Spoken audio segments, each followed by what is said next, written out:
Un nouveau bras de fer s'installe entre Washington et Caracas et il prend des allures de confrontation ouverte. Nicolás Maduro, président du Venezuela, affirme avoir mobilisé près de 8 millions de citoyens pour constituer une milice populaire.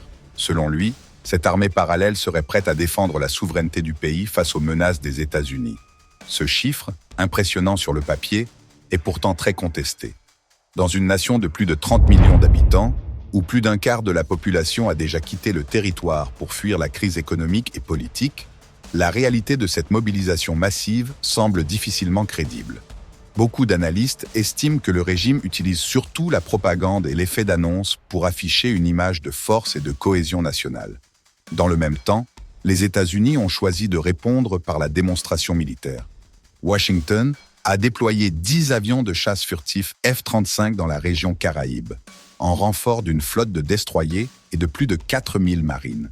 Officiellement, cette opération est destinée à lutter contre le trafic de drogue, notamment contre les cargaisons de cocaïne et de fentanyl transitant par les côtes vénézuéliennes. Mais ce déploiement a aussi une forte dimension politique et stratégique. La présence militaire américaine constitue un message clair adressé au régime de Maduro. Toute tentative d'escalade ou de provocation se heurtera à une réaction immédiate. L'objectif affiché par Washington est double. D'un côté, protéger la sécurité intérieure des États-Unis en coupant les routes du narcotrafic. De l'autre, accentuer la pression économique et diplomatique sur le gouvernement vénézuélien. Caracas est accusé depuis plusieurs années d'être devenu un véritable centre de commandement pour les réseaux internationaux de drogue, mais aussi d'entretenir des alliances avec des groupes considérés comme terroristes. Pour l'administration américaine, il s'agit d'un mélange explosif qui alimente l'instabilité régionale et met en danger la sécurité mondiale. De son côté, Nicolás Maduro mise sur la rhétorique nationaliste.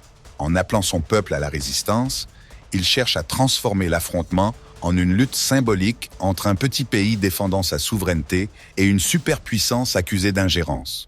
Pourtant, derrière ce discours, la réalité est plus sombre. Les milices que le régime affirme avoir constituées sont souvent composées de citoyens mal équipés, mal nourris et peu formés. Sur les réseaux sociaux, des images montrant ces groupes ont suscité moqueries et critiques, soulignant l'écart entre les proclamations officielles et la situation réelle. L'enjeu dépasse largement le seul cadre militaire. Ce bras de fer s'inscrit dans une bataille plus vaste, celle de l'opinion publique. Pour Washington, il s'agit de se poser en garant de la sécurité et de l'ordre, non seulement sur le continent américain, mais à l'échelle globale. Pour Caracas, c'est une question de survie politique. Le pouvoir tente de se maintenir grâce à une stratégie de résistance et à une mise en scène permanente de la menace extérieure. Mais la population vénézuélienne, marquée par la pauvreté, l'exode et la crise humanitaire, reste profondément divisée entre soutien au régime et désir de changement.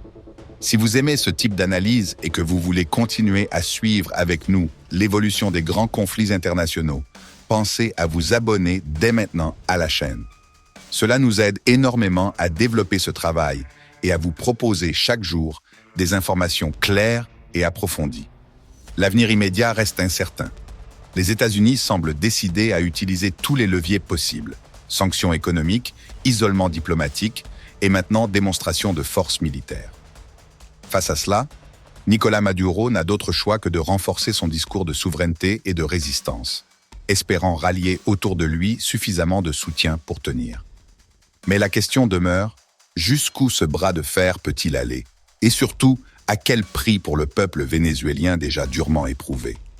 Pour ne rien manquer des prochaines évolutions et rester informé sur les grands enjeux géopolitiques qui façonnent le monde, abonnez-vous à la chaîne et activez la cloche de notification.